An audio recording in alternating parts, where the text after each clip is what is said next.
clase de la diplomatura en el segmento de Defensa Nacional. En el día de hoy vamos a abordar el tema Industria para la Defensa, cuyo disertante va a ser Martín Novela. Martín es licenciado en Economía por la Universidad de Buenos Aires, magíster en Economía Política por Flaxo. Fue docente de la materia Industria para la Defensa en el curso superior de Defensa Nacional de la Universidad Nacional de la Defensa y se desempeñó como jefe de planeamiento operativo de la Dirección General de Fabricaciones Militares y fue director nacional de Política Industrial del Ministerio de Defensa. Muchas gracias, Martín, por participar nuevamente de esta convocatoria en este tema tan importante y que hay que esclarecerlo para que todo el mundo sepa de qué estamos hablando cuando hablamos de industria para la defensa, de la logística de las Fuerzas Armadas. Así que bueno, te cedo la palabra. Muchas gracias por estar acá. Bueno, muchas gracias Marcelo por la invitación nuevamente y a todos a esta casa por recibirme y a todos por participar de esta actividad. Bueno, no sé si tenemos la presentación de PowerPoint. Ahí está. Bueno, perfecto. Vamos a pasar. Bueno, esto simplemente que las opiniones son personales. Podemos... bueno, voy a hacer un repaso, básicamente. También podemos pasar una más. Voy a hacer primero una introducción de. Quizás sería el final, pero voy a arrancar por acá, como un prolegómeno de, digamos, de cuál sería la racionalidad, digamos, del desarrollar una industria de defensa nacional. En este punto uno podría dar la respuesta, digamos, más placentera o más obvia, digamos, en algún caso para cualquiera, decir, bueno, la industria de defensa nacional es importante para la soberanía, y dar una respuesta así genérica y no muy clara, pero me parece importante acá profundizar un poquito en los motivos por los cuales tiene sentido desarrollar una industria de defensa nacional y por los cuales no tiene sentido. Si podemos pasar. Bueno, digamos, lo primero, digamos, por la negativa, podríamos decir que uno de los argumentos que a veces se esgrimen en la conversación pública, digamos, el tema de, bueno, la industria de defensa es algo que moviliza el empleo, que puede generar divisas. Bueno, para empezar hay que aclarar que en general la industria de defensa moderna, eh, por distintos motivos, digamos, tanto tecnológicos y por las características que tienen las Fuerzas Armadas hoy en día, a diferencia de lo que puede haber sido la mitad del siglo XX, no manejan los volúmenes, la escala que se manejaba en otro momento. La industria también es mucho más tecnológica. Así que todo eso, de alguna manera, conduce a que los niveles de empleo no sean muy grandes. O sea, en general, todos los estudios de multiplicadores de empleo o incluso multiplicadores del producto, del gasto en defensa, no son muy significativos. El impacto en ese sentido, en términos de cantidad, no es tan relevante. Y en términos de divisas, bueno, como ocurre con un proceso de industrialización en cualquier ámbito, en general, en las etapas iniciales, es un sector que es más bien consumidor de divisas. Y como vamos a ver más adelante, la idea de exportar productos de defensa, si bien puede haber algún nicho donde es más viable, en general es el resultado de desarrollar una industria y no la condición de posibilidad, ¿no? La idea que a veces se propone de, bueno, esto hay que hacerlo porque le vamos a dar escala con la exportación y no sé qué. En general eso es más difícil de lo que parece. De vuelta, puede haber alguna excepción, pero en general más bien hay que desarrollar la industria, hay que probarla con el consumo, con la demanda de las Fuerzas Armadas a nivel local, y si las cosas funcionan bien, eventualmente se puede escalar. Así, perdón. Si podemos pasar a la próxima. Entonces, bueno, ¿cuáles serían los motivos que de alguna manera racionalizan por qué muchos países intentan desarrollar sus industrias de defensa? Bueno, para empezar está el motivo quizás más importante, que es el que, digamos, propugnan o el que es funcional a las necesidades de las Fuerzas Armadas, que es, bueno, abastecer de algunas capacidades estratégicas al instrumento militar que en una situación de conflicto son difíciles o imposibles de obtener de un origen extranjero. Esto siempre es relativo porque en general en los conflictos uno ve que ningún país va a la guerra solo, ¿no? Es muy raro eso. En general siempre se da algún marco de alianzas en el cual, digamos, siempre hay algún grado de dependencia de algún proveedor. Además, ningún país puede ser autárquico en todos los ámbitos, así que siempre va a haber algún punto de estrangulamiento en alguna cadena de valor. Así que en realidad la cuestión de lo estratégico, digamos, en términos militares, hay que considerarlo en función de qué producto se trate y de cuál sea su factibilidad de producción a nivel local, ¿no? Yo más adelante, hacia el final, voy a abordar este punto específicamente de cuáles son, en todo caso, el marco analítico que hay que usar para, bueno, qué tiene sentido desarrollar localmente y qué no. Bueno, esa respuesta no es única en todos los casos, ¿no? Después, el segundo punto, que para mí es un punto es más importante, que tiene que ver más con una racionalidad de economía política, ¿no? De decir, bueno, tener una industria local asociada a la defensa es un factor que le da estabilidad y legitimidad al gasto en defensa, porque de alguna manera genera un actor en la sociedad civil que se ve beneficiado directamente de eso, más allá de solamente el instrumento militar, ¿no? Lo integra de alguna manera, el gasto se ve derramado en otros ámbitos de la sociedad civil y eso es un factor que de alguna manera contribuye a la estabilidad de la política de defensa en un sentido más amplio. Ahora voy a hablar un poquito más de eso en el caso de Argentina. El tercero, que es una lógica más de política económica, los argumentos contrarios que al principio eran económicos, desde una perspectiva más favorable, el gasto en defensa tiene la virtud de que es una herramienta de la cual el Estado es capaz de direccionar una inversión en capital, o eventualmente puede direccionar una inversión en capital, en algunas capacidades específicas, ¿no? Y en ese sentido tiene un efecto por ahí más cualitativo que cuantitativo. O sea, se puede desarrollar cierta capacidad tecnológica que por ahí el país no tiene y que la economía local no demanda necesariamente o no demanda en la escala necesaria para que se desarrolle de forma privada. El gasto en defensa es como un shock de oferta, digamos, donde se puede generar esto, ¿no? Una capacidad tecnológica y un empleo de determinada calificación, eh, eh, bueno, que después a su vez derraman el resto de la economía, ¿no? Ciertos recursos humanos calificados, etcétera. Y además también lo puedo hacer de manera con impacto geográfico, ¿no? O sea, localizado en cierta zona y que eso tenga a su vez genere ciertas economías o derrames en una zona particular y contribuir al desarrollo. En Argentina tenemos algunos casos, digamos, siempre se habla de Córdoba, ¿no? Asociado a la fábrica de aviones, cómo eso contribuyó al desarrollo de la industria automotriz, etcétera. Bueno, sería un ejemplo, pero puede haber otros. Y el cuarto, que ya como, digamos, más vinculado a la política de defensa en un sentido amplio, como parte de la racionalidad de la política de defensa en función de la política exterior, del rol que cumple en el marco de la política exterior. Bueno, la industria de defensa también es un activo porque, digamos, tener capacidad de fabricación propia puede permitir, primero, desde el punto de vista como importador, digamos, digamos, y como socio en un proyecto de producción, genera un vínculo con un socio internacional que es de largo plazo, que es estratégico, digamos, en ese sentido es un activo, ¿no? Y desde el punto de vista como exportador, o como eventual exportador, bueno, le permite a uno operar, digamos, con socios o aliados, etcétera, en el marco de un conflicto o ser funcional a algún actor u otro.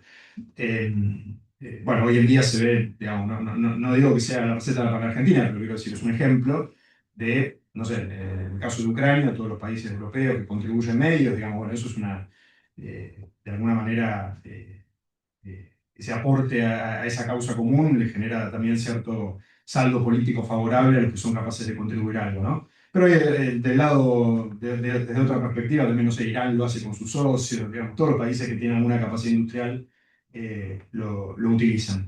Así que bueno, un poco estos cuatro elementos de alguna manera configuran eh, que la industria de defensa es más una fuente de acumulación de poder para el Estado en todos estos ámbitos, ¿no? De geopolítica, digamos, de política exterior, de política económica, de la propia economía política de la defensa. Entonces, es una forma que tiene el Estado de acumular poder en estos distintos ámbitos.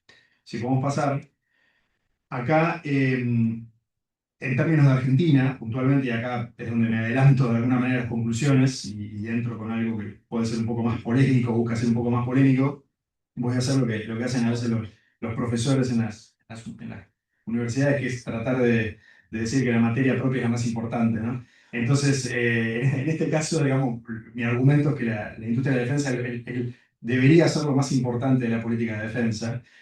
¿Y cómo llego a esta conclusión? ¿Cómo lo justifico? Porque obviamente, digamos, cuando uno piensa en la política de defensa, piensa en, bueno, eh, digamos, cuál tiene que ser, digamos, la postura de las Fuerzas Armadas en términos de los objetivos de valor estratégico, los espacios de conflicto, el Atlántico Sur, Malvinas, digamos, incluso, bueno, la protección de los recursos naturales, etcétera.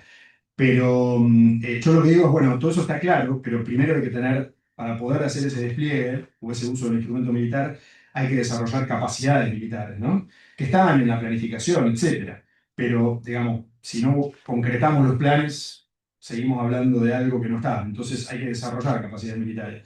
Y la primera forma, y las capacidades militares tienen un aspecto, si se quiere, más duro, tecnológico de los fierros, material, y un aspecto más blando de la doctrina, el entrenamiento, etcétera. Pero no vamos a poder desarrollar los aspectos doctrinarios o de adiestramiento, etcétera, si no tenemos los medios en condiciones, medios modernos, en la cantidad necesaria, etcétera. Entonces, la adquisición de los medios tiene que ser lo primero. Y acá volvemos a uno de los argumentos que planteé antes, ¿no? Destinar los recursos que se necesitan en Argentina para eso, después de muchas décadas de descapitalización, implica un esfuerzo muy grande. Además, siempre hay, en todos lados, ¿no? Siempre hay otras urgencias, ¿no? Siempre hay demandas sociales, etcétera, que disputan la distribución de los presupuestos. Así que tiene que estar la sociedad argentina no puede convalidar un aumento significativo del gasto en defensa y en adquisición y equipamiento si va a ser todo importado, ¿no? Si no tenemos alguna, o si eso no derrama en alguna medida en la industria local, en el empleo local, o en alguna capacidad tecnológica local, ¿no? Entonces, yo creo que si realmente queremos, digamos, tener la política de defensa que necesitamos, hay que modernizar los medios para desarrollar las capacidades militares, y esa modernización tiene que venir de la mano de el desarrollo de una industria de defensa local, de vuelta, principalmente por una cuestión de que es socialmente inaceptable hacer otra cosa. Si podemos... Bueno, acá es donde entro en una divergente que tiene que ver más con dar un contexto general de cómo es la industria de defensa en el mundo. Y después voy a confluir hacia la Argentina, pero este apartado de alguna manera apunta a dar un poco de contexto y a ofrecer una mirada comparativa, ¿no? Cómo es en otros lugares, y en ese sentido ver qué aspectos nos faltan, digamos, o en qué entorno nos movemos si queremos desarrollar una industria de defensa. Si podemos pasar. ¿Cómo va? Ahí está. Bueno, esto simplemente intuitivo, porque por ahí uno habla de industria de defensa y no se entiende de qué se está hablando. En realidad es muy difícil hablar de una industria en particular, porque cuando uno lo mira en términos de los nomencladores de actividad o ese tipo de cosas, la industria de defensa es muy transversal, o sea, atraviesa un montón de otros sectores productivos, digamos, desde el aeroespacial, digamos, electrónica, naval, eh, digamos, del químico, metalmecánico, etcétera, ¿no? Entonces, en realidad es como que no se puede ver desde ese lado, hay que pensar, bueno, cuáles son los productos finales, cuáles son los segmentos de producto que en realidad constituyen a la industria.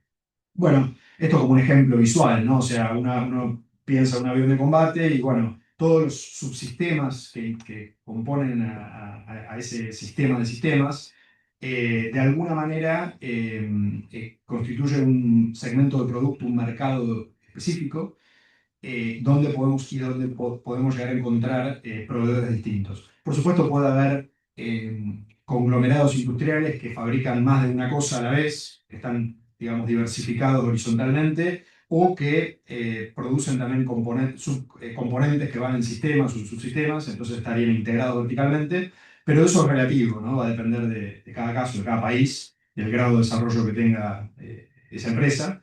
Pero, si podemos pasar, lo mismo pasa, algo similar, digamos, en el sector naval, ¿no? Cada uno de los subsistemas, perdón, no lo nombré, pero digamos, los sistemas de armas, de guerra electrónica, de comunicaciones, de navegación, la fabricación del fuselaje en el caso de los aviones o la construcción naval en el caso de las embarcaciones, bueno, los motores, etcétera. Cada uno de estos subsistemas sería lo que posiblemente constituye un mercado distinto dentro del sector defensa. Si pasamos. Bueno, esto también para mostrar el carácter internacional de estos proyectos grandes, ¿no? Pensando en los grandes sistemas, las grandes plataformas, son cadenas de valor globales, es muy difícil encontrar un país que fabrique todo, si pasamos.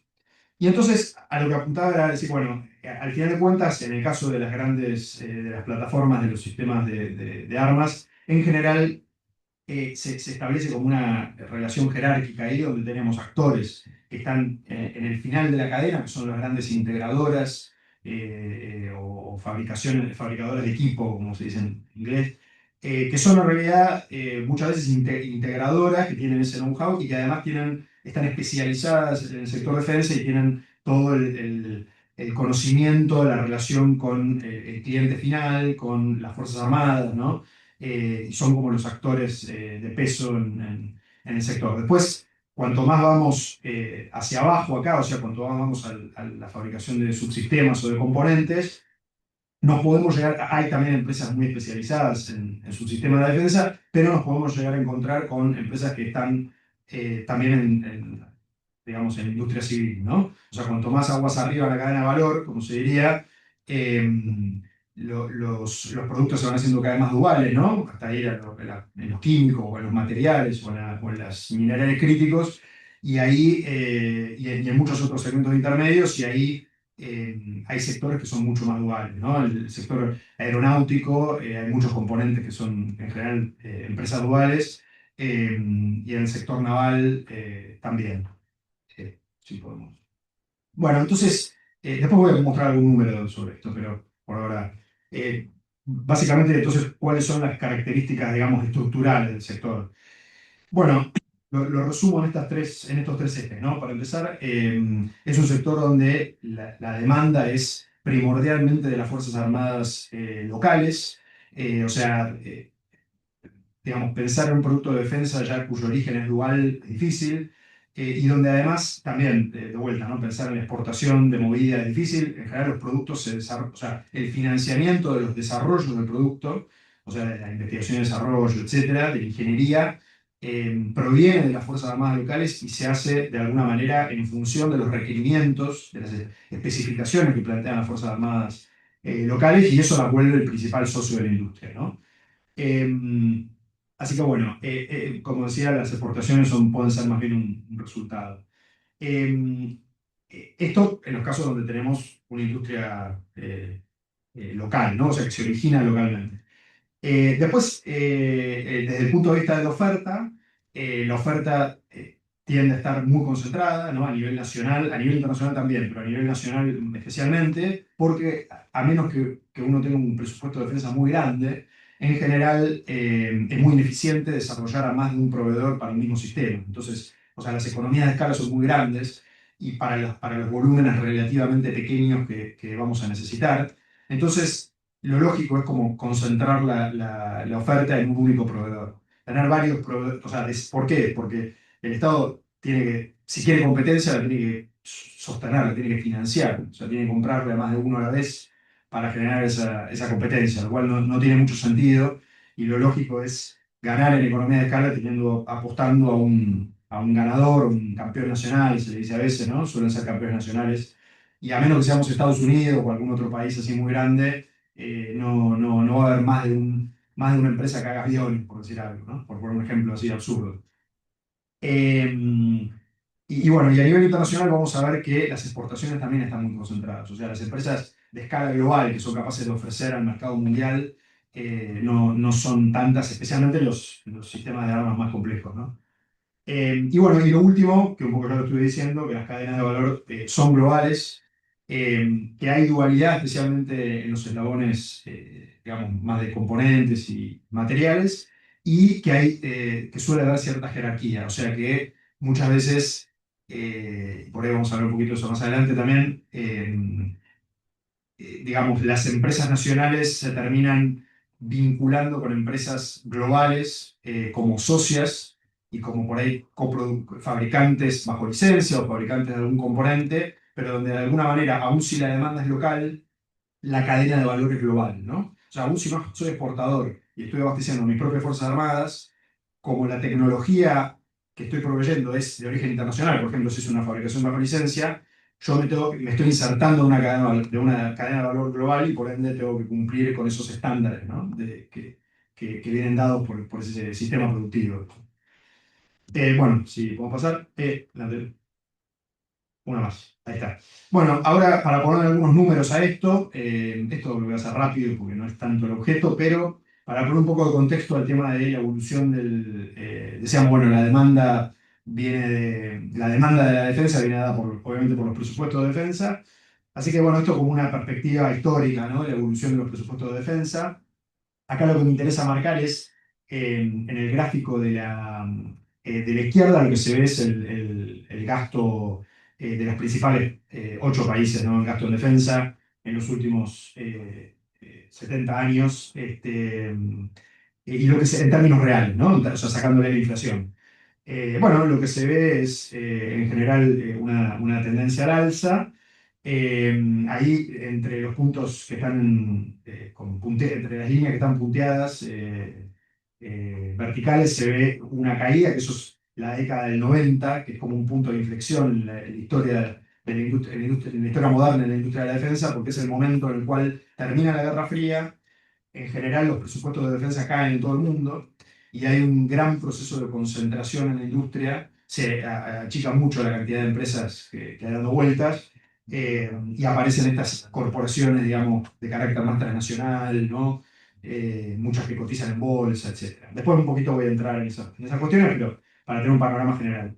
Ahí la línea roja que se ve que se dispara es el gasto de defensa de China, que básicamente no responde tanto a que China, digamos, o sea, responde a que básicamente el crecimiento chino hizo que el gasto de defensa aumente. En realidad, si lo vemos como porcentaje del PBI, no aumenta particularmente el gasto de defensa de China, simplemente como el PBI de China aumentó tanto, el gasto de defensa aumentó mucho, ¿no? Y ahí también se ve poco, pero hay una línea amarilla que sí aumenta mucho, que es el gasto de Rusia. En el gráfico de la derecha, que es donde están estos mismos números plasmados como porcentaje del PBI, se ve algo así como la tendencia opuesta. O sea, desde la Segunda Guerra hasta ahora, en realidad se gasta menos como porcentaje del PBI en la defensa. O sea, los PBI han crecido más que la defensa ocupa un rol menos importante, digamos, podríamos decir, en el producto y en la vida cotidiana que durante la Guerra Fría. Ahí se ve también la caída grande en los 90, pero en los 2000, Estados Unidos, de la mano de las guerras en Irak y Afganistán, y en el caso de Rusia, un poco de la mano de un rearme y después ya más fuertemente de la mano de la guerra de Ucrania, sí se ve una disparada, porque bueno, obviamente el esfuerzo bélico, ¿no? lo demanda. En el resto de los países vemos como un estancamiento en ese sentido con respecto al PBI. Vamos a ver si los acontecimientos de los últimos años y toda la iniciativa que hay de parte de Estados Unidos para que la OTAN incremente su presupuesto de defensa, el país de la OTAN, especialmente Europa, cambian un poco esto, ¿no? Si podemos pasar a la próxima. Bueno, esto es algo parecido, digamos, al gasto en defensa, pero sacándole en algo que se llama paridad de poder adquisitivo, que simplemente lo que muestra es que cuando uno mira, porque siempre, digamos, también en el gráfico de la izquierda lo que se ve es en términos nominales, y las barras altas son el gasto de Estados Unidos, y siempre se apunta que, bueno, el gasto en defensa de Estados Unidos es 20 veces más que el del resto de los países sumados, etcétera. Bueno, esto es porque se mira en dólares al tipo de cambio nominal sin ver el efecto de los precios. Cuando uno lo ajusta por precios, en realidad lo que ve es que, ¿por qué? Porque el poder de compra de la moneda china o de la moneda rusa en sus propias economías es mucho más alto que en dólares. Entonces, en realidad, la capacidad de compra de esos presupuestos es mayor. Y ahí, bueno, cuando el gráfico de la derecha, que está corregido este efecto por paridad de poder de compra, bueno, vemos que el gasto de defensa de China y el de Rusia, que son las dos barritas más altas que vemos ahí, bueno, es bastante más alto, ¿no? De lo que uno. Y se ve, bueno, obviamente el salto en los últimos 20 años, como aumenta, ¿no? Eh, pero bueno, y más o menos, si sumamos a todos los aliados de Estados Unidos, digamos, los países, bueno, los principales países, las principales potencias con las que Estados Unidos tiene acuerdos de defensa mutua, que son más que la OTAN, ¿no? Porque está Australia, Japón, Corea del Sur, etcétera, ahí. Y lo comparamos con Rusia y China, más o menos están igualadas. Rusia, China e India, perdón. Más o menos está igualado. Lo digo como punto de comparación, no pensando en bloques ni nada por el estilo, simplemente como para tener como referencia que bueno, esa simetría no es tan así.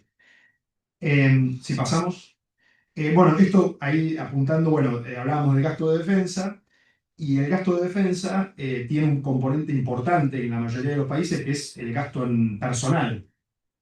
Entonces, en realidad, el presupuesto que va a la demanda para la industria, ¿no? El componente de demanda habría que circunscribirlo a lo que es gasto en adquisiciones y gasto en operaciones, que involucra todo lo que es, bueno, tanto lo que puede ser operaciones militares como el adiestramiento, etcétera, y los gastos de sostenimiento de los equipos, ¿no?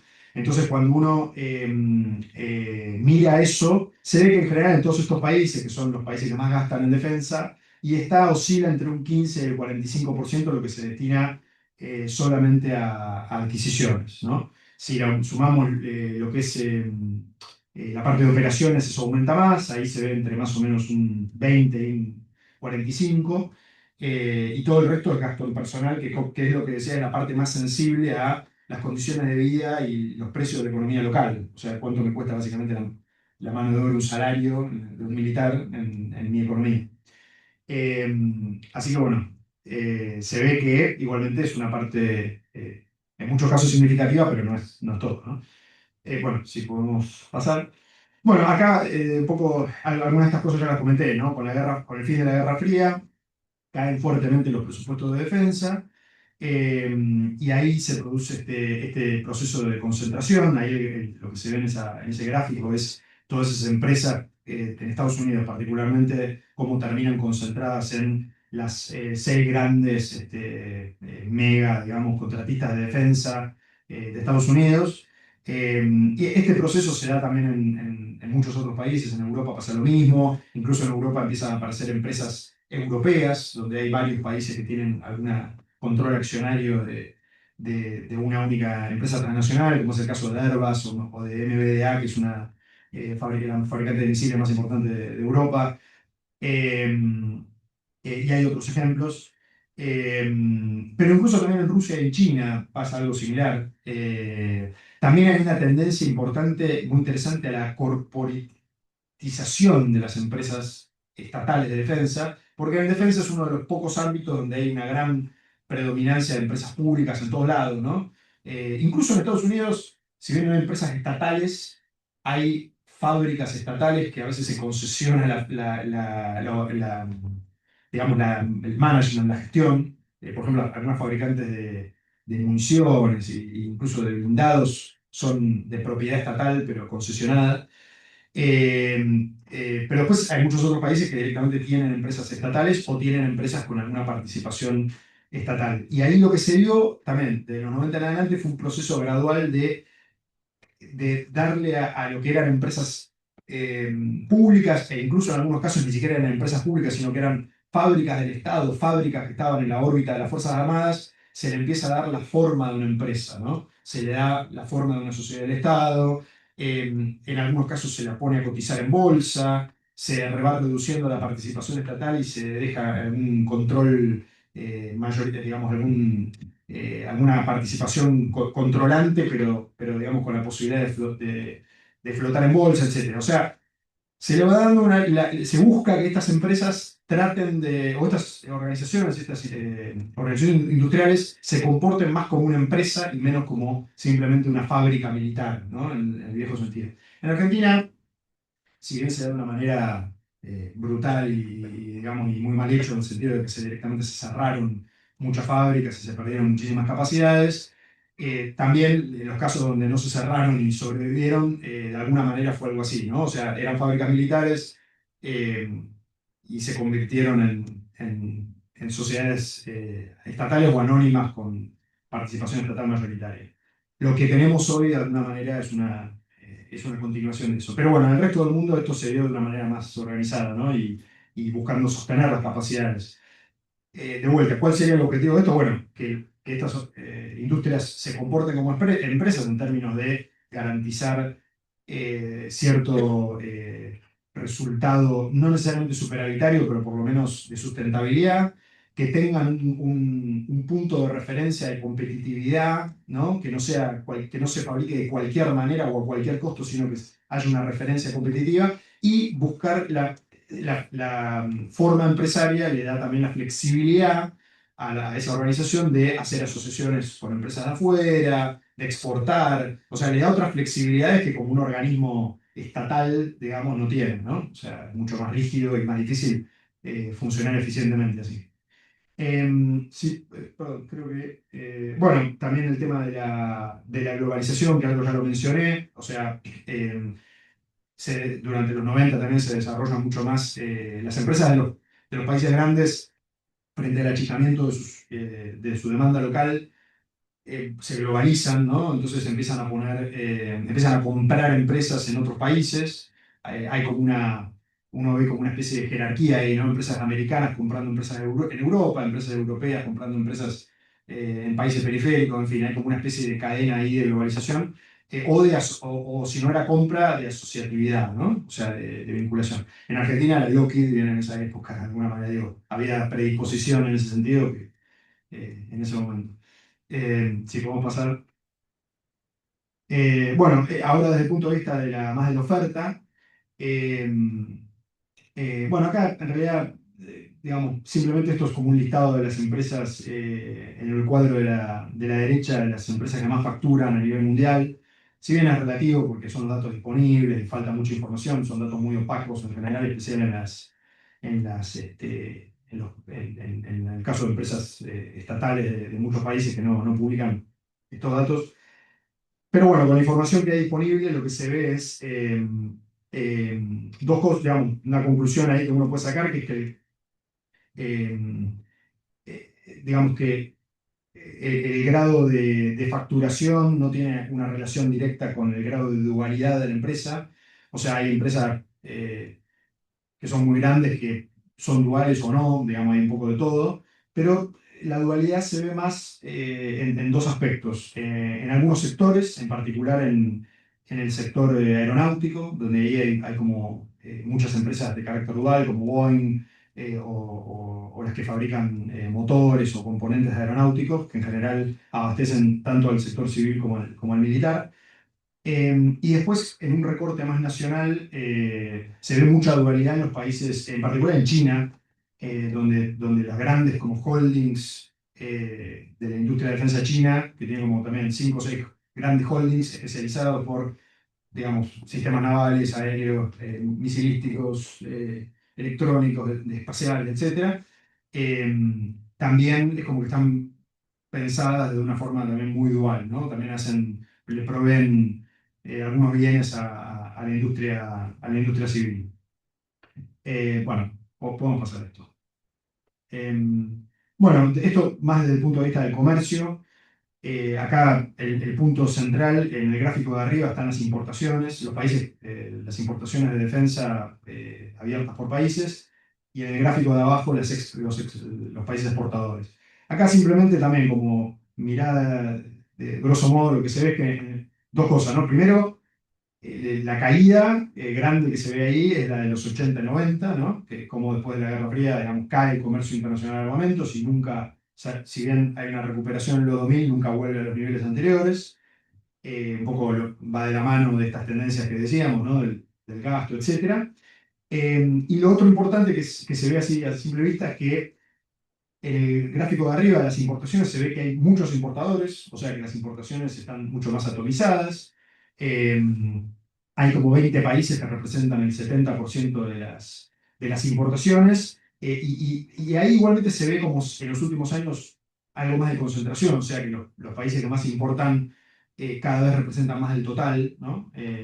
O sea, el resto del mundo va perdiendo relevancia. Antes, por ahí, en la Guerra Fría se ve una mayor atomización, si se quiere. Y en el caso de las exportaciones, ahí no, ahí se vemos como una tendencia mucho más continua a la concentración, ¿no? O sea, digamos, el rol de Estados Unidos y de la Unión Soviética antes y Rusia ahora sigue siendo preponderante entre los exportadores.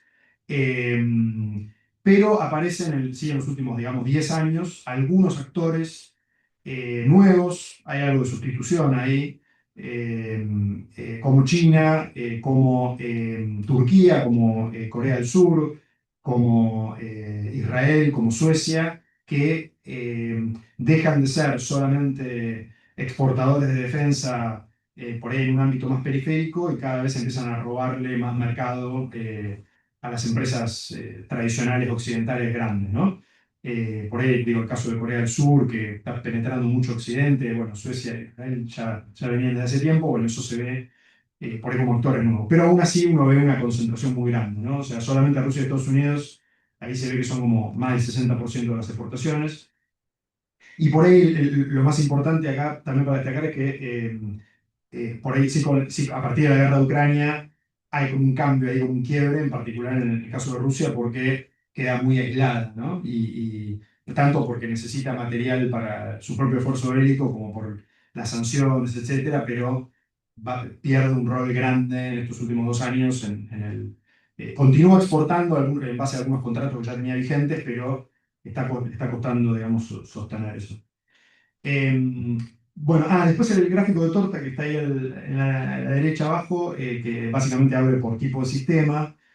Bueno, lo que se ve es que cuando uno piensa en las transferencias en el comercio internacional de armamentos, lo que más peso tiene, o sea, lo que más incide en estos gráficos son los grandes sistemas de armas, ¿no? O sea, el armamento ligero, ¿no? Los fusiles y eso prácticamente ni se registran acá. De hecho, eso se toma en base a otras estimaciones. Digamos, lo que mueve el amperímetro de la industria global son los vehículos blindados, los aeronaves militares, los misiles, ese tipo de, los buques de guerra, como ese tipo de cosas. ¿Sí puedo pasar? Bueno, acá un poco, siempre para terminar esta sección, un poco lo que serían los procesos de los últimos 20 años más relevantes para tener en cuenta, digamos, qué está pasando en la industria después de toda esta transformación grande que se vio en los 90. Bueno, una de las cosas más importantes a destacar es que ya en los 90, digamos, pero cada vez más, hay una especie de inversión en la lógica tradicional que se le asignaba a la defensa, donde la defensa era, el gasto en tecnología de defensa era algo que generaba derrames e innovaciones en el ámbito civil, ¿no? El ejemplo típico del celular, ¿no? Como el resultado de un conjunto de innovaciones militares que derivaron en la posibilidad de tener el celular, y así con Internet y un montón de otras cosas, ¿no? Hay miles de ejemplos. Este proceso de alguna manera se empieza a ver lo contrario. O sea, se empieza a ver que en realidad la innovación civil es cada vez más rápida, mucho más rápida que la militar, y el desafío de la industria militar es más bien el contrario, de cómo hacer para no perder el paso y estar e ir asimilando todas esas innovaciones en el ámbito civil para usos militares, ¿no? Por ahí el ejemplo más obvio hoy en día tiene que ver con los drones, ¿no? O sea, de repente en Ucrania, digamos, tenemos drones un producto que originalmente fue un desarrollo militar, ¿no? Los primeros drones se pensaron como un sistema bélico, ahora de repente tenemos empresas civiles que fabrican drones muy baratos en cantidad, que ninguna industria bélica puede fabricar a esos costos porque se fabrican en millones, digamos, por monedas, y entonces para la industria militar eso no es negocio, pero que son fáciles de militarizar, ¿no? De integrar con alguna cabeza de guerra, digamos, de artillería sencilla, etcétera, y convertir de repente en una especie de munición de precisión de bajo costo, de corto alcance, por ahí de baja efectividad, pero que le permite dar, especialmente en el caso de Ucrania, donde hay problemas para abastecerse de munición de artillería, bueno, de repente se permite eso. Ese es un ejemplo. Otro ejemplo por ahí de mayor envergadura a otra escala, tiene que ver con los avances en inteligencia artificial, en computación cuántica, en todas las tecnologías del futuro que tienen aplicación bélica, donde ahí vemos que hay un puñado de multinacionales que están en la vanguardia de esto, empresas que manejan miles de millones de datos, que son empresas claramente, digamos, de civiles, ¿no? O sea, estamos hablando de Google, ¿cómo se llama? Amazon, claro, digamos, todos estos monstruos que están en la vida cotidiana y que han sido capaces de desarrollar, y que gracias a que tienen acceso a esa masa de datos que ninguna otra empresa tiene, han sido capaces también de desarrollar estos sistemas de inteligencia artificial avanzados y que también están invirtiendo muy fuerte en temas de computación cuántica y otras cosas. Y hay algo parecido en China, ¿no? O sea, en China tenemos equivalentes para todos estos sectores, y donde ahí la posibilidad de hacer uso de esto para el ámbito militar, bueno, es muy difícil de replicar esos avances, esa capacidad por otra empresa, ¿no? O sea, tanto en el ámbito civil como en el ámbito bélico. Y también, sacando Estados Unidos y China, también es muy difícil para otros países estar a ese nivel. Entonces ahí vemos un factor que puede ser diferencial en el futuro, en términos de, bueno, qué se puede hacer, ¿no? En términos de, bueno, integrar la inteligencia artificial como parte de las operaciones militares cotidianas, ¿no? De todo lo que es el manejo de los sistemas, de asignar un blanco, de planificar una campaña, de, bueno, todas esas cosas que cada vez hay empresas que se están especializando en eso, como Anduril y Palantir en particular, que es la que un poco busca esa integración, que es hoy en día es una de las empresas que mayor cotización en bolsa tiene en Estados Unidos. Bueno, está metiéndose fuertemente en ese nicho, como haciendo de puente, de convertir esta capacidad de inteligencia artificial en una aplicación militar. Bueno, después, bueno, algo que ya mencioné, otra tendencia reciente, la emergencia de estos nuevos actores, digamos, en un segmento medio, si se quiere, como Israel, Turquía, Suecia, etcétera, pero de China en particular como un actor industrial muy potente que ingresa al mercado mundial ofreciendo sistemas muy avanzados, y con no el mismo tipo de restricciones que tenemos en las empresas occidentales, en Estados Unidos más que nada, y bueno, y también en condiciones económicas mucho más amigables, ¿no? Por ahí el ejemplo de lo que vimos hace poco en Pakistán, digamos, donde una fuerza aérea pakistaní pudo, digamos, usar un misil avanzado chino y bajar un avión francés de última generación, bueno, es un ejemplo de eso. Después, otra tendencia que es el tema de las cadenas de suministro, cada vez vistas como un problema, ¿no? El tema de los minerales críticos, cosas que ya un poco son parte de la conversación cotidiana, pero que vienen siendo como un tema de discusión cada vez mayor en el ámbito de la defensa, tanto lo que es minerales críticos, que muchos de ellos provienen de China, el tema de los microprocesadores, que también tienen muy pocas fuentes de abastecimiento a nivel mundial, están muy concentradas, digamos, y ahí entonces también hay un impulso de parte de Europa y Estados Unidos de tener fabricación local de todo eso para no depender de China o que no sean vulnerables a una interferencia. Mucho de esto se aceleró también con el COVID, porque en el marco del COVID hubo problemas y las líneas de producción militares lo sufrieron, y eso también un poco agudizó esta problematización. Y hoy vemos en todos estos países la emergencia de, bueno, hay que crear, por ejemplo, el plan de industria de defensa europeo, hay que crear organismos que miren las cadenas de valor, tenemos que ver de dónde vienen las cosas, porque no tienen control, ¿no? O sea, es tan vasto que no se sabe bien de dónde viene cada cosa. Entonces, de repente, es como que es un impulso de tenemos que controlar nuestra cadena de valor, tenemos que ver quiénes son, no el proveedor directo, sino el proveedor del proveedor del proveedor, de dónde está viniendo. En Estados Unidos también es un problema, o sea, no lo tienen mapeado al 100%, ¿no? Entonces, bueno, es como que han ido avanzando en eso. También hay una crisis de recursos humanos en la industria en general, en la industria de defensa en particular. En Occidente, digamos, se está costando encontrar jóvenes que estén dispuestos a trabajar, digamos, en trabajos convencionales, presenciales, ¿no? De largas horas, y bueno, digamos, con todo el avance del tema del trabajo remoto y los freelancers, no sé qué, hay como un problema de conseguir recursos humanos jóvenes que hagan el relevo generacional, ¿no? De los que ya estaban. Y bueno, y después lo último grande, bueno, el tema, todo lo vinculado al conflicto de Ucrania. El conflicto de Ucrania, como les dije, ¿no? Sacó un poco a Rusia del mercado mundial convencional, generó el surgimiento de Ucrania como un actor industrial cada vez más potente, porque primero porque Ucrania se volvió uno de los países que más gasta en defensa del mundo, de repente, ¿no? Casi de la noche a la mañana, y porque, digamos, de la mano de esto, cada vez empezaron a desarrollar más capacidades locales. De hecho, hoy Ucrania es una de las fabricantes de drones militares más grandes del mundo, si no la más grande. O sea, se fabrican muchos drones militares ahí, de la mano del conflicto eh, todo mucho en asociación con empresas occidentales, ¿no? Obviamente. mucho con empresas alemanas, porque Alemania ya tenía una pata en Ucrania, ¿no? Antes de la guerra. Eh, Así que bueno, y lo que se espera es que, o lo que ya está ocurriendo en realidad, que es que los países están aumentando cada vez más su gasto en defensa. Eh, bueno, en Europa en particular. En Estados Unidos, en realidad, a pesar de los anuncios, en términos reales, con el último anuncio de Trump del presupuesto de 1 trillón, que fue como el medio anuncio rimbombante, es medio relativo eso. En términos reales, creo que está medio parecido al de hace unos años.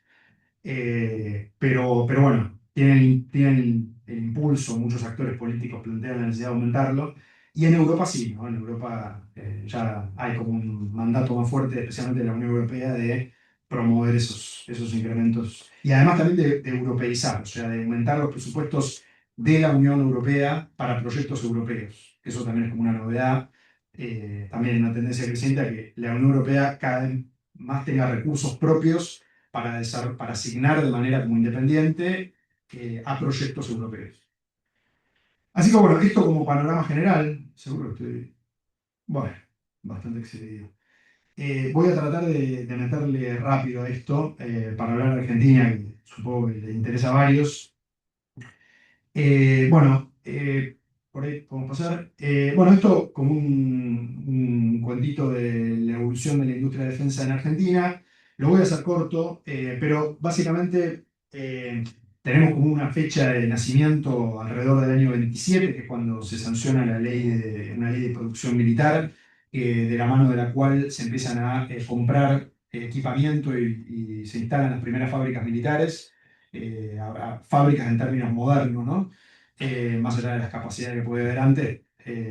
Y ahí se empieza a fabricar químicos para explosivos, pólvoras, municiones, se instala la fábrica de aviones, como la primera gran fábrica.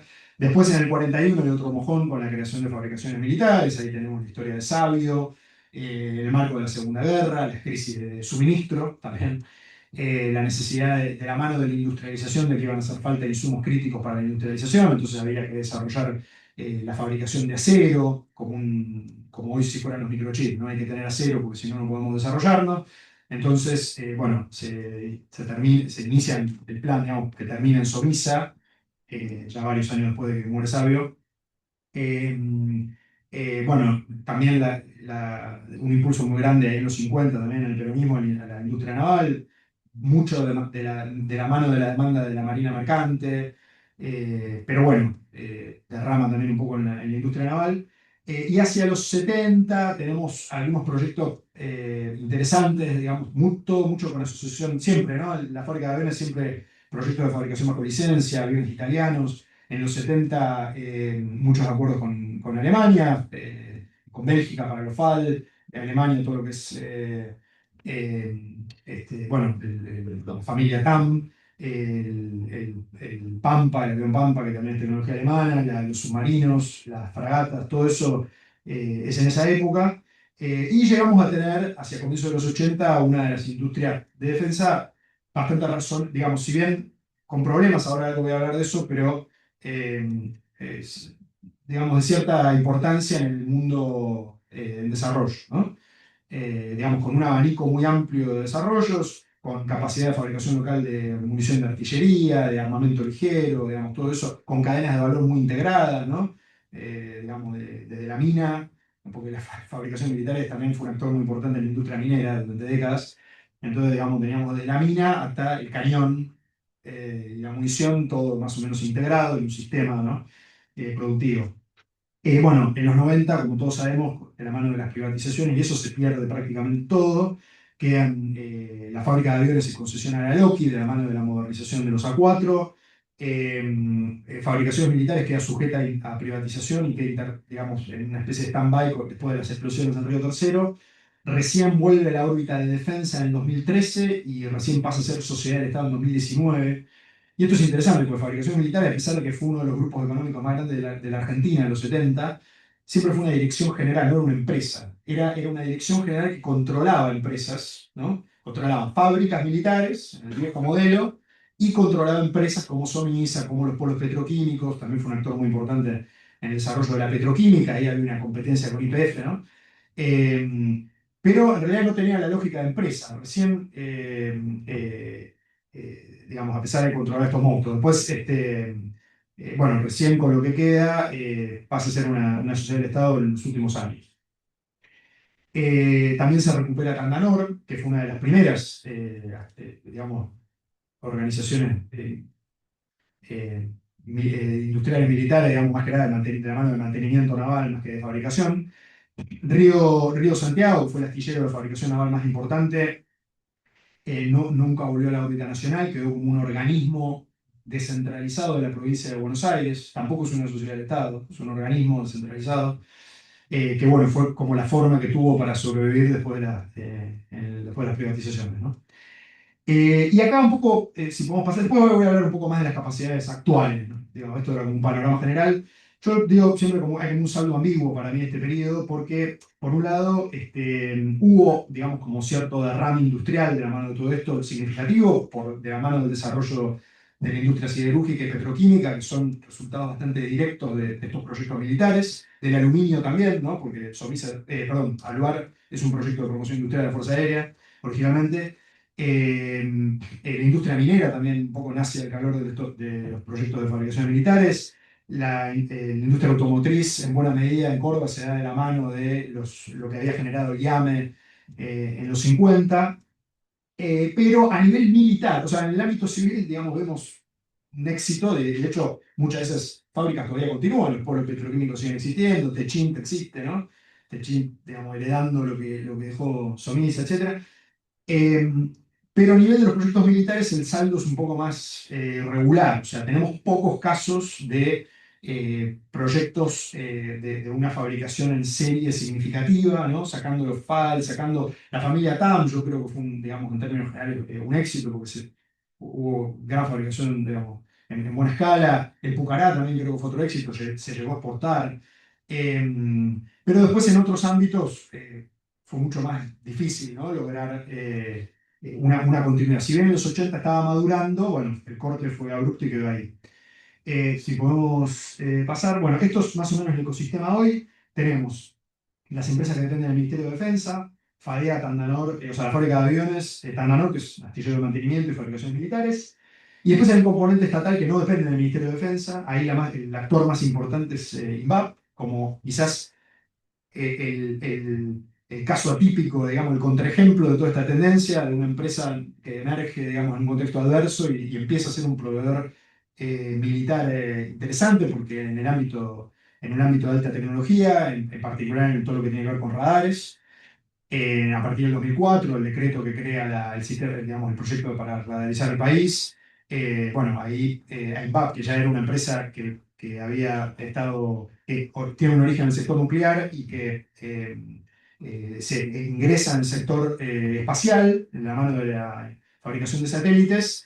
Hay como un derrame ahí a partir de las capacidades de radar que estaba desarrollando para el sector espacial a radares de control de tráfico aéreo, radares meteorológicos y radares de alerta temprana, ya sí específicamente para las Fuerzas Armadas, ¿no? Así que ese recorrido que hace, y ahora en los últimos años, INVAP empieza a ampliar el abanico de, digamos, de tecnología de radar o tecnología en un sentido más amplio, ¿no? de vigilancia y guerra electrónica, a otros ámbitos, ¿no? Empieza a desarrollar radares para defensa antiaérea, sistemas de antidrón. Bueno, estos son proyectos que hoy en día IPAP tiene en curso, todavía son proyectos, ¿no? No tenemos todavía productos desplegados en ese sentido. Bueno, después está INSA, que es una empresa de metalmecánica muy importante, que bueno, en los últimos años también, originalmente estuvo ligada a la defensa en los 80 y a los proyectos nucleares, que estaban de alguna manera bajo la égida del control de la Armada, y en los últimos años un poco volvió al ruedo de la mano del proyecto TAM, en todo lo que tiene que ver con la parte metalmecánica de la modernización del TAM. Y después hay otras empresas que en realidad, como Ben y ARSAT, que en realidad no son empresas de defensa, pero que las capacidades que tienen de alguna manera son utilizadas por la defensa, por las telecomunicaciones, que la defensa utiliza de los satélites de ARSAT, y de la mano bueno, Ben es de la mano de los satélites de observación a la Tierra de CONAE, que Ben es la operadora, y también el instrumento militar utiliza esas imágenes. Dicho esto, es una relación que todavía tiene un tramo por recorrer, ¿no? Yo diría que es muy incipiente todavía para el potencial que tiene. Después, bueno, hay un componente científico-tecnológico que de las Fuerzas Armadas, las organizaciones de investigación y desarrollo que tienen las fuerzas, las universidades de cada una de las fuerzas. Después el Ministerio de Defensa tiene instituciones científico-tecnológicas como son los Servicio Meteorológico, Geográfico e Hidrográfico y el Instituto de Investigación de las Fuerzas Armadas. Eh, y después hay una industria privada que de la cual de alguna manera lo que se observa es una gran asimetría en el sentido de que tenemos grandes empresas estatales con miles de empleados que facturan por ahí miles de millones de pesos, y después un montón de pymes chiquitas, ¿no? De poca cantidad de empleados en general, pero en algunos casos más tecnológicas, más de base tecnológica, más flexibles, que no dependen solamente de defensa, sino que también tienen un componente dual importante, o sea, que viven en realidad del sector privado. Y es interesante porque, bueno, ahí hay como un gap en el medio, ¿no? O sea, nos falta un actor industrial privado de peso. Reinsa ahora volvió a ser privada, porque en un momento justo, bueno, fue estatal durante un periodo cuando estaba por quebrar y el Estado la salvó, y ahora se volvió a privatizar, así que en realidad sería como quizá el único caso. Eh, pero bueno, el resto son empresas más bien pequeñas privadas, pero en algunos casos más tecnológicamente avanzadas por ahí que algunas de las empresas estatales que por ahí, de vuelta, no quiero generalizar, pero especialmente en el Ministerio de Defensa en muchos casos están más rezagadas, ¿no? Si pasamos, bueno, esto es un panorama general de qué hacen las empresas del Ministerio de Defensa. La fábrica de aviones, fundamentalmente, lo que tiene es el mantenimiento de los Hércules, fabricación de componentes para un avión de carga brasilero, que es el KC-390, que es uno de los aviones, uno de los proyectos de aviones de carga más exitosos hoy en los últimos años. Están aumentando sus exportaciones y su producción, así que esa línea creo que tiene futuro, por suerte. De la mano de esto, FADEA, de la mano de este proyecto que se inició en 2013, FADEA generó una capacidad de fabricación de material compuesto, que es muy interesante porque tiene otras aplicaciones. Ahí hay como un spin-off en un proyecto reciente que es la fabricación del IA-100, que es un avión de entrenamiento primario. Y después, bueno, el proyecto Pampa, que es la fabricación del avión de entrenamiento avanzado, que es como el principal, digamos, proyecto industrial de FADEA desde hace décadas, en el cual ha tenido problemas para sostener una producción en serie significativa, ¿no? O sea, con muchos altos y bajos, también contexto presupuestario, ¿no? Momentos de retraimiento presupuestario que conspiran contra la continuidad de los proyectos, con lo cual no es solamente un tema de la fábrica, sino que hay un tema de contexto.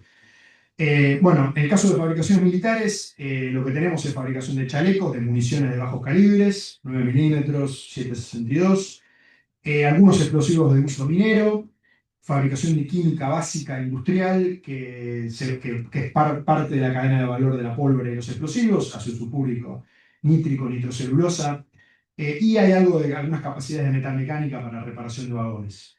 Y después Tandanor, que fundamentalmente es un astillero de mantenimiento naval, pero que en los últimos años había encarado algunos proyectos constructivos de fabricación de remolcadores, de lanchas para el servicio hidrográfico, que bueno, han sido algunos de los primeros proyectos de fabricación que tuvo realmente, porque hasta ahora fundamentalmente fue un astillero de mantenimiento. Si pasamos, la próxima filmina, bueno, la anterior en realidad, pero no importa, esto es un poco lo que ya comenté de INVAP, el tema de radares de uso militar, no lo voy a repetir.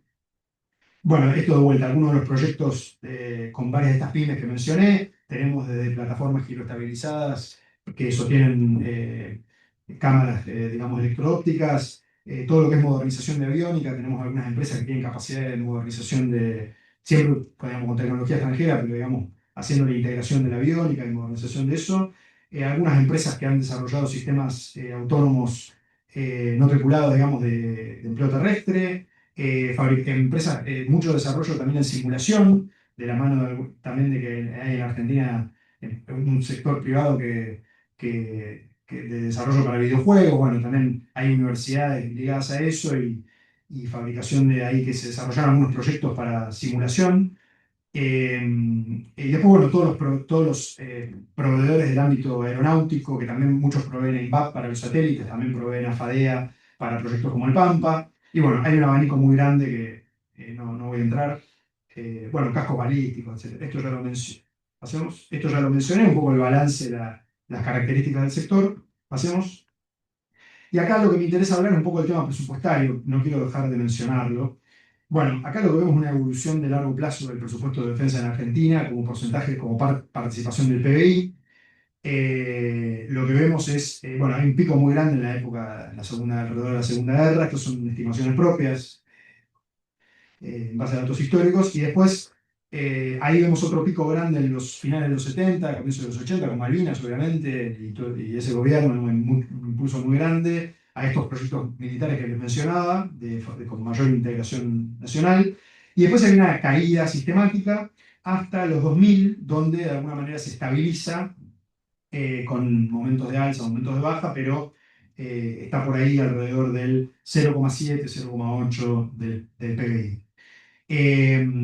Digamos, cuando uno evalúa de vuelta, ¿no? El éxito o fracaso de los proyectos industriales, bueno, hay que ponerlo siempre en el contexto presupuestario. Si, volviendo al principio, si el principal cliente son las Fuerzas Armadas y las Fuerzas Armadas no tienen presupuesto para equipamiento, digamos, es difícil que los proyectos industriales prosperen, ¿no? Entonces, antes de juzgar el desempeño de una de las empresas con los problemas que puedan tener las empresas, que no lo niego, tenemos que también poner en el contexto de, digamos, lo básico que es si hay demanda o no, que como pasaría en el sector privado, ¿no? Y entendiendo que la demanda fundamentalmente es nacional. Bueno, si pasamos a la próxima, acá hay el otro punto que me interesa destacar, que es que la mayor parte de este presupuesto, de este 0,7, 8 del PBI, es personal, el 85% más o menos del presupuesto de defensa de argentino es personal y pensiones. Ahí lo junto porque va de la mano, ¿no? Si uno paga sueldo, tiene que pagar jubilaciones. Lo cual, si vemos en el gráfico de abajo a la derecha, ahí puse un comparativo con países más o menos parecidos, digamos, tenemos, bueno, Colombia, no sé, Brasil, México, España, en fin, digamos, varios otros que no son necesariamente potencias. Lo que vemos es que casi todos los países gastan más en adquisiciones y en operaciones que nosotros, ¿no? Nosotros gastamos muy poco en eso y es casi todo gasto en personal. Y ahí lo que se ve es que el gasto acá lo tengo en millones de dólares, en años recientes, son más o menos unos 340 millones de dólares en insumos y servicios, en operaciones, y unos 280 millones en adquisición, más o menos esto en el último año, creo. Ahí de vuelta con el altibajo, pero anda por ahí. O sea, con 300 millones de dólares, digamos, de gastos en equipamiento, es muy difícil sostener todo lo que hay para sostener, porque además del equipamiento estamos hablando del sostenimiento de las instalaciones militares, ¿no? O sea, es muy grande. Si pasamos al próximo. Bueno, acá tenemos, yo diría, digamos, un intento de un cambio de esta tendencia, que fue la aprobación del FONDEF. El FONDEF, que fue una ley que destinaba un porcentaje de el presupuesto, lo que la ley de presupuesto proyecta en ingresos corrientes del sector público, un porcentaje se tenía que destinar al reequipamiento de las Fuerzas Armadas. Ese porcentaje tenía que ser el 0,8% a partir de determinado momento, y la ley priorizaba la asignación al reequipamiento militar y además estipulaba que tenía que orientarse a la sustitución de importaciones, el desarrollo de proveedores, la inserción internacional, el escalonamiento tecnológico, fomentar la asociación público-privada, etc. O sea, había también un lineamiento de política industrial, digamos, implícito en la ley, ¿no? Y la ley, cuando se aprobó, efectivamente incrementó ese presupuesto en adquisiciones. Si pasamos a la próxima, ahí lo que se ve es que aumenta como unos 100 millones de dólares el año que se aprueba, y eso permitió encarar muchos proyectos, como la modernización del TAN 2C, la reactivación de la fabricación del Pampa, la continuación de otros proyectos que ya venían, el impulso a lo que es la radarización, los proyectos de radarización, todo eso se pudo reimpulsar con el FONDEF, pero, digamos, hubo problemas, ¿no? Digamos, la macroeconomía de vuelta, ¿no? Nos jugó en contra y empezamos a tener problemas para sostener ese gasto en dólares. Y ahí lo que tengo es una evolución del FONDEF. Hay problemas acá para estimarlo porque la ley del FONDEF no establece claramente cómo estimar el dato y la ley de presupuesto nunca incluyó exactamente cuál es el monto del FONDEF. Entonces, solo nos queda hacer estimaciones, ¿no? Y siempre hay muchas estimaciones. Y además tuvimos el problemita adicional de que no hubo ley de presupuesto en 3 de los últimos 5 años. Entonces eso también dificulta estimar algo que en realidad nunca se aprobó, sino que es un proyecto de ley. Entonces, bueno, con todos esos bemoles de la macroeconomía y la política argentina, tenemos que el FONDEF en realidad en su mejor año, que fue el primero, se cumplió en un 93%. Ya el segundo año se cumple un 70%, el 2023 un 41%, el 24 un 48% y este año se estaría cumpliendo, de acuerdo de vuelta a la ley, al proyecto de ley de presupuesto y las proyecciones de la macro, etcétera, un 33%. Bueno, en fin, ¿esto por qué? Porque depende de cómo uno proyecte también el PBI, de la mano de eso de una proyección de ingresos corrientes y de la mano de eso cuánto se gasta en defensa es un porcentaje de eso, ¿no? Entonces por eso también fluctúa mucho. Pero en lo concreto, hoy en día estamos alrededor de 280 millones de dólares, eh, un poco más que el año pasado, pero menos que en su mejor momento, pero anda por ahí, 300, deberíamos estar más cerca de los 800 millones, ¿no? Que aún así, a mi juicio, digamos, sigue siendo mucho menos de lo que necesita, digamos, la planificación, digamos, de lo que emerge del Plan Camil como la directiva de planificación de capacidades militares. Si pasamos a la próxima, bueno, esto es más de lo mismo, esto comparado con otros países, el gasto en Argentina, la resumo del gráfico, básicamente está por abajo de todos los otros países, tanto como porcentaje del PBI, como en dólares corrientes y como porcentaje del gasto público, estamos abajo bueno, Brasil, Colombia, Venezuela, Chile, Perú, etcétera. Si pasamos a la próxima. Y acá lo que vemos es un poco como conclusión la deuda pendiente, ¿no?, de la política de defensa, o sea, la pérdida de capacidades militares concretamente, ¿no?, capacidad de guerra submarina, de guerra aérea supersónica, aunque ahora, bueno, está la adquisición de los F-16, que eventualmente podemos llegar a recuperar esa capacidad, pero bueno, guerra aeronaval, antisubmarina, defensa aérea, misilística, digamos, nunca llegamos a tener. Bueno, de ataques de precisión en general, bueno, en fin, muchas capacidades militares concretamente que son capacidades perdidas, y en términos industriales, como ya mencioné, también, ¿no? Cosas que llegamos a tener, ¿no? Y se perdieron, o bueno, nunca llegamos a tener. Si pasamos a la próxima, bueno, esto, la próxima, ahí está. Bueno, esto es lo mismo, digamos, hablando de capacidades industriales, todo lo que fue fabricaciones militares, ¿no? Siderurgia, petroquímica, los pueblos petroquímicos, bueno, fabricación de trenes, etcétera, Río Santiago, con el ensamble de las fragatas, el astillero Gómez García, que estaba encarando los proyectos submarinos, que quedaron truncos, y la fábrica de aviones. Si pasamos. Y ahora sí, como conclusión, y prometo que vamos terminando, si pasamos a la próxima. Bueno, entonces, por dónde empezar? Bueno, volviendo al principio, lo primero, digamos, el horizonte lo pone el plan de capacidades militares, ¿no? Lo que hay que recuperar primero son capacidades, digamos, en función de la política de defensa, lo que marca ese plan de capacidades. Y ahí, bueno, el horizonte es medio infinito porque el plan habla de todo, ¿no? Digamos, desde bases militares nuevas, como la base naval integrada en Ushuaia, hasta sistemas digamos, de comunicaciones satelitales y observación de la Tierra, bueno, helicópteros, vehículos blindados, aviones de combate, aviones de reabastecimiento, eh, aviones de guerra electrónica, sistemas de artillería, misiles, digamos, ¿no? Todas son cosas que hoy en día el instrumento militar no cuenta. Y ahí, si pasamos a la próxima, el tema es, bueno, cuando hablamos en términos industriales, es, bueno, cómo darle sentido a esto, porque obviamente la Argentina no puede razonablemente plantearse ponerse a fabricar todo esto. Entonces, acá lo que emerge es un poco la siguiente disyuntiva, ¿no? Que dado cierta variable presupuestaria, tenemos que administrar la tensión entre el grado de autarquía que pretendemos tener, o sea, cuánto queremos de esas cadenas de valor que esté localizada localmente, y qué, digamos, grado de modernización pretendemos tener, ¿no?, de esas capacidades.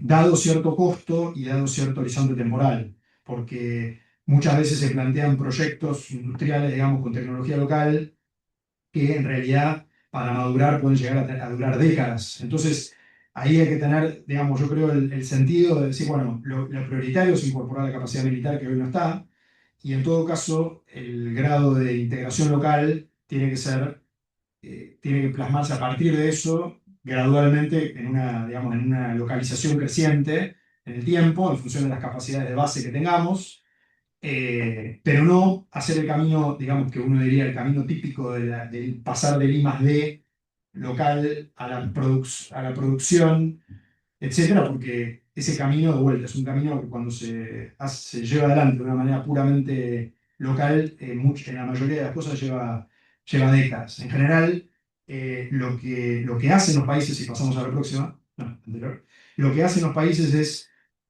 incorporar la capacidad militar con algún grado de capacidad de sostenimiento, o sea, con algunos equipamientos básicos para darle sostén logístico a ese medio. Después, como paso siguiente, pensar en la posibilidad de un ensamble local. Después, como paso siguiente, la posibilidad de pensar alguna producción de algún componente o algún subsistema localmente para ese sistema, o sea, en asociación con la empresa que provee la plataforma final. Y finalmente, si tenemos el know-how y las ventajas, digamos, comparativas dadas en el país, directamente desplegar un sistema propio, ¿no? Y ahí el punto es que en realidad no hay una respuesta única para todos los casos, sino que cada caso hay que analizarlo en sus propios términos. Entonces lo que hay que ver es, por ejemplo, si la Argentina ya tiene capacidad con ingeniería propia, con sistemas propios, la capacidad de desarrollar radares o de integrar y poner en órbita satélites, bueno, lo lógico es que esos medios se impulsen, se invierta para que se maduren esas tecnologías, para, por ejemplo, tener satélites militares. La Argentina creo que es el único país, debe ser el único país en el mundo que tiene la capacidad de poner satélites en órbita, pero no tiene satélites militares, y los militares no tienen un interruptor, digamos, directamente a esos satélites, lo cual es muy insólito.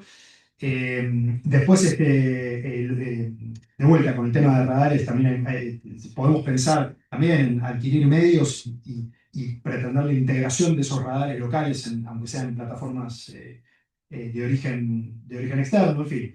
Esa parte es lo que tendríamos más desarrollado, por decir algo, ¿no? Y después, donde no tenemos tan desarrollado, bueno, de vuelta, hacer el camino lógico de comprar gradualmente partir del ensamble local o del mantenimiento al ensamble y después la producción.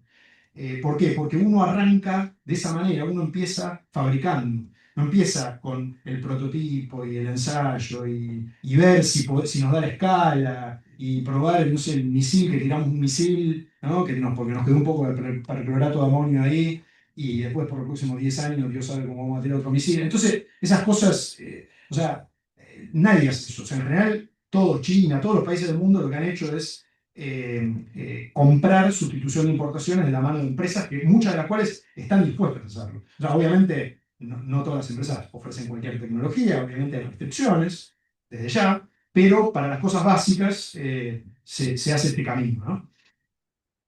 Pasemos a la próxima, si ya vamos terminando. Después, acá me interesa entrar en algo un poco más burocrático, si se quiere, que tiene que ver ya más con el cómo, y les prometo que son un par de filminas más nada más, que tiene que ver con cómo organizar este curso de acción. Otra cosa bastante particular en nuestro caso es cómo está organizado el sistema logístico de la defensa. La mayoría de los países, digamos, en general, y hay una tendencia en ese sentido, incluso si uno mira los últimos 20 o 30 años, se tiende a la centralización de los sistemas logísticos, o sea, a que haya agencias o entidades, organismos, que centralizan por lo menos lo que se llama la logística, lo que se llama genética, que es básicamente la adquisición de medios. O sea, no tanto el sostenimiento, el soporte que puede estar en alguna medida en manos de las unidades operativas o de las propias Fuerzas Armadas, de la estructura de las propias Fuerzas Armadas, pero la parte de logística genética, o sea, de gestión de los proyectos de tecnología, de los proyectos industriales o de compra y asociación con el exterior para llevar adelante estos proyectos, todo eso ha tendido a centralizarse en organizaciones, digamos, cívico-militares, ¿no? O sea, bajo control civil, pero con fuerte participación militar, que pueden en algunos casos estar dentro de las órbitas de los ministerios de defensa y en otros casos, por la relevancia que tiene, incluso depender directamente de la presidencia o, digamos, o ser como una especie de ministerio paralelo, exclusivamente designado, que tiene ese rol, eh, y no en la órbita justamente de la Fuerza Armada, ¿no? La Argentina es de los pocos casos que todavía, o sea, por ejemplo, países como Brasil, Estados Unidos, No conozco tanto el caso de, Nigeria, de Irlanda y Nigeria, pero por lo menos Brasil y Estados Unidos, digamos, si bien tiene una descentralización grande, también es cierto que, bueno, y al igual que en Argentina, digamos, se retiene un control final, porque obviamente el presupuesto, al final de cuentas, siempre lo termina manejando el ministerio, pero eso no es lo mismo que gestionar los proyectos, ¿no? Y que tener el know-how para cómo organizar los equipos de gestión, cómo el conocimiento del mercado, la capacidad de negociación, cómo negociar, cómo formular contratos. Hoy en día, el grado, o sea, lo que tiene, por ejemplo, Estados Unidos es que si bien está bastante descentralizado, primero tiene centralizadas algunas cosas, como por ejemplo una agencia que centraliza la logística de insumos comunes. Pero después tiene centralizada la parte misilística, de desarrollo de ingeniería, tiene creo que alguna otra parte de espacial, pero después, la parte que tiene descentralizada está muy estandarizado con un sistema que establece, digamos, que tiene una universidad para las adquisiciones, o sea, que les enseña cómo adquirir a los que están a cargo de las adquisiciones, la Universidad de Adquisiciones, la DAU, y después tienen un sistema muy rígido, ¿no? Quizás excesivamente rígido, pero les dice cómo comprar, ¿no? Cómo llevar adelante la gestión de los proyectos. El problema del sistema argentino es que en su excesiva descentralización pretendemos algo de las fuerzas que es imposible, que es que todo el mundo sepa, conozca el mercado, encima pensando siempre en las organizaciones militares que tienen una alta rotación en los cargos, ¿no? Entonces uno pone un militar ahí y le pretende que sepa perfectamente, digamos, cómo hacer mercado, cómo negociar un contrato, cómo escribir un contrato, cómo gestionar y hablar si pretendemos un proyecto industrial, ¿no? O sea, cómo pensar un negocio, porque hay que pensar en esos términos, ¿no? De dónde se va a poner la fábrica, en qué condiciones, etc. Todo eso, en su momento la Argentina de alguna manera, digamos, lo había resuelto con estas grandes organizaciones militares en otra época, otro modelo, estas grandes fábricas militares, pero bueno, hoy en día estamos en otra realidad. Entonces, bueno, eso un poco acá la idea sería crear esa agencia logística. En un momento se había plasmado, en la gestión de la red se había plasmado, especialmente para la logística de, de insumos, no sé si tanto para las adquisiciones, pero estaba la idea, ¿no? Y quedó trunca. Y después, en la siguiente, pasamos a la siguiente. Mira, algo parecido con respecto al tema de las empresas estatales, el modelo de gobernanza. En general, la mayoría de los países ha tendido a que o bien el control accionario de las empresas públicas o bien la supervisión de la gestión no esté en manos del propio ministerio, que es su principal cliente, ¿no? O sea, que el proveedor y el demandante no sean lo mismo, porque eso genera básicamente un evidente conflicto de intereses, y una contradicción que lleva a, bueno, digamos, problemas de gestión, ¿no? Encarar proyectos que no van a ningún lado, digamos, designaciones que no están bien hechas. Entonces, en general, incluso en países, digamos, no sé, China, por ejemplo, tiene la SASAC, que controla todas las empresas del Estado, como un mega holding, y miran los balances, y intervienen en la designación de los ejecutivos, ¿no? O sea, profesionalizar la designación de los ejecutivos de las empresas públicas, ¿no? Cosa que, digamos, una empresa más o menos, digamos, tiene que responder a una lógica que no puede ser tan político. Político es, en todo caso, cuál es el proyecto industrial, que no depende de la empresa, depende del Ministerio de Defensa, que le dice, yo necesito que vos fabriques esto. Pero la empresa no tiene un proyecto político, la empresa tiene un proyecto de satisfacer al cliente, ¿no? Que en este caso sería el Ministerio de Defensa si todo sale bien. Eh, entonces, bueno, ese tipo de cosas. También la Argentina está demasiado descentralizado. Eso hace poco se planteó, hace un par de años, la idea de descentralizar, pero bueno, quedó ahí. Si pasamos. Bueno, entonces un poco esta es la última para cerrar. Eh, Cómo pensar de manera integral esta reforma, ¿no? Yo acá lo resumo como en cuatro grandes ejes, que habría que se puede ampliar cada uno, pero lo resumo en esto, ¿no? O sea, hay una cosa pendiente de la Ley de Defensa del 88-89 que planteaba la necesidad de aprobar una ley orgánica de producción para la defensa, que eso nunca se hizo. Así que ahí tenemos la excusa perfecta, esa ley está pendiente. Y de alguna manera los ejes de una reforma, haya una ley, yo creo que tiene que ver con estos cuatro ejes. El primero, que es condición de posibilidad de todo, que es que tener un presupuesto de defensa acorde a, digamos, el país que tenemos y las necesidades y las décadas de desinversión que venimos llevando. Eso es un presupuesto que para adquisiciones solamente, adquisiciones y sostenimiento, digamos, no debería ser menor a los 1.500, 2.000 millones de dólares al año. Más o menos eso es lo que está en el plan Camil. Podría ser más, pero eso es un número bastante importante. Eh, y además es un número que en realidad hoy en día la organización como está no puede absorber, porque el FONDEF, cuando se aprobó el FONDEF, ya fue un descalabro, digamos, o sea, digamos, las organizaciones de adquisición es muy difícil, digamos, de repente salir a gestionar todos estos proyectos simultáneamente demanda demasiado, así que tiene que ser algo más o menos gradual, pero hay que ir hacia eso. Lo segundo, que ya lo mencioné, que es reformar el sistema logístico, tener una agencia logística centralizada, por lo menos para la logística genética, y reformar la parte procedimental, porque la norma de compras públicas que usa hoy en día la jurisdicción es una norma de compras públicas que está pensada para comprar resmas y hacer, yo qué sé, obra pública, y no para comprar o desarrollar tanques y aviones, ¿no? Hay otras normas de innovación, pero por algún motivo misterioso la jurisdicción nunca usó, a pesar de que están ahí.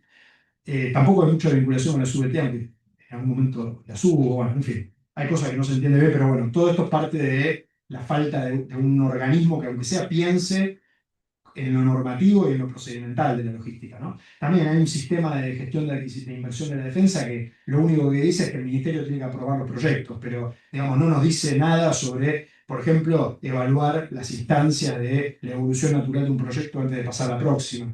Cosas básicas en la gestión del proyecto, digamos, evaluar, bueno, a ver, pasó la etapa de, digamos, no sé, validación de capacidad, en fin, bueno, no quiero entrar mucho en lo técnico de eso, pero digo, lo que uno implementaría en la gestión de un proyecto.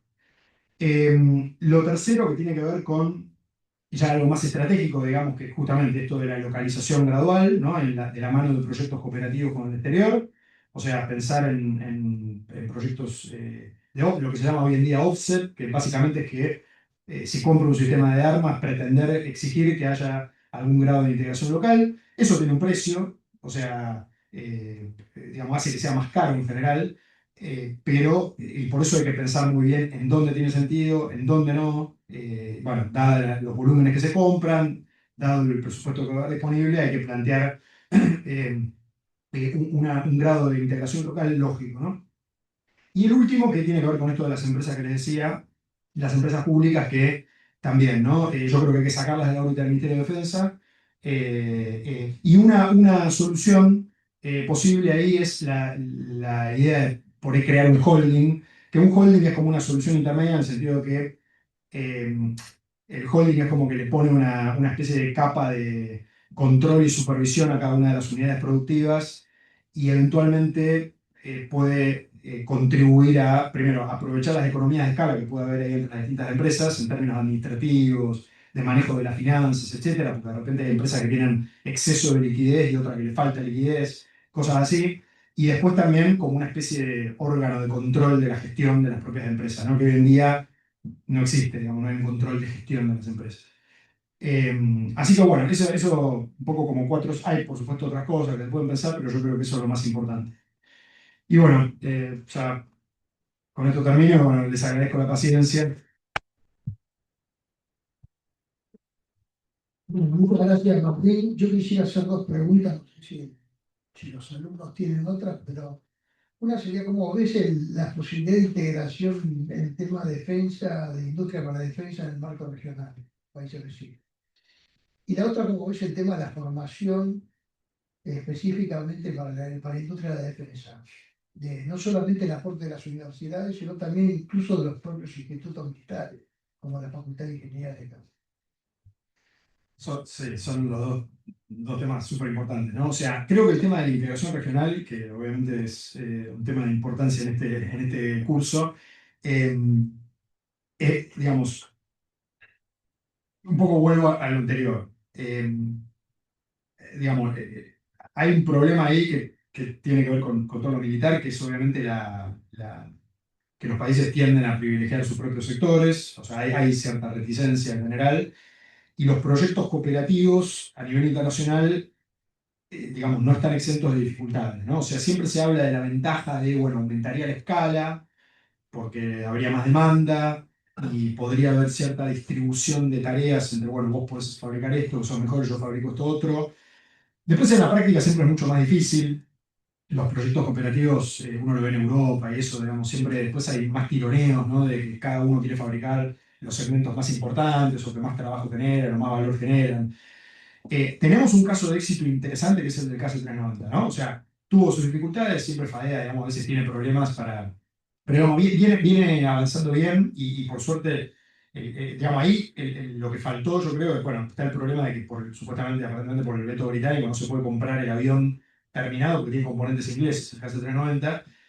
Eso sería un tema para ver si se le puede encontrar la vuelta, porque lo lógico sería ser demandantes, digamos, ser socios completos, digamos, de ese proyecto. Y los otros proyectos que se quiso encarar con Brasil, ninguno prosperó. Muchas veces Brasil es el que pone, digamos, los peros. Eh, en lo concreto es difícil, porque al final de cuentas lo que siempre faltó es el presupuesto disponible para encarar realmente el proyecto. Entonces, con el tema de los blindados se intentó y al final, por el tema de falta de financiamiento, no se pudo concretar, pero en lo concreto, si está el presupuesto, eso se resolvía. Y además ahí nosotros tenemos fabricantes de algunos de los componentes del blindado. O sea, creo que sí hay un espacio para explorar ahí, si tenemos el presupuesto. Después con Perú creo que hay muchas cosas que se pueden encarar, hay muy buenos vínculos con Perú en el ámbito militar y con el tema naval. Perú ha estado avanzando mucho de la mano de Corea del Sur, el proyecto de Offset. Justamente ellos sí han tenido una dirección muy clara con eso y un progreso constante. Creo que es un ejemplo militar. Eh, Creo que son los dos países donde más potencial tenemos, ¿no? Porque además también porque son demandantes más o menos relevantes. Con Chile hay otros problemas porque la relación con las Fuerzas Armadas son más, Más de competencia. sí, son más competitivas, es un buen término ese. Y los otros países con los cuales tendríamos alguna posibilidad como Uruguay, Paraguay, Bolivia, el problema que hay es que tienen muy poco presupuesto y demandan poco. Entonces es difícil. Cuando hemos querido vender el Pampa, el problema es que no tienen presupuesto. Entonces, igualmente, bueno, ahí en esos casos yo creo que habría que subsidiar las exportaciones, ¿no? Porque creo que es como algo estratégico, pero bueno, es otra discusión. Y el tema educativo sí es fundamental. En realidad, acá es una. eh, Va a ser un cuello de botella ese. O sea, si tuviéramos el presupuesto y quisiéramos avanzar con algo de esto, vamos a tener un problema ahí. Creo, o sea, hoy en día los institutos cumplen una función muy importante. El Instituto Universitario Aeronáutico está muy integrado con FADEA en términos de investigación y desarrollo, y eso son como proveedores en ese sentido de capacidad de FADEA. La Facultad de Ingeniería del Ejército, en menor medida, pero tiene un vínculo histórico con fabricaciones militares, que se podría potenciar más. Yo creo que ahí hay algo que hay que invertir de vuelta. Creo que si hubiera proyectos industriales, hay que ir directamente a cada uno de los institutos y ponerlos, hacerlos formar parte del proyecto, ¿no? Aunque sea para que derrame en los institutos, o sea, que sean más beneficiarios quizás que proveedores de los proyectos. Pero bueno, Bueno, Hay una pregunta ahí sí. de cómo estás viendo lo que está pasando en Tierra del Fuego, ¿no? Con las bases, Base integrada. con la base integrada y Ahí hay dos temas, no solamente la base integrada, sino el tema de la desindustrialización, sí, producto del tema de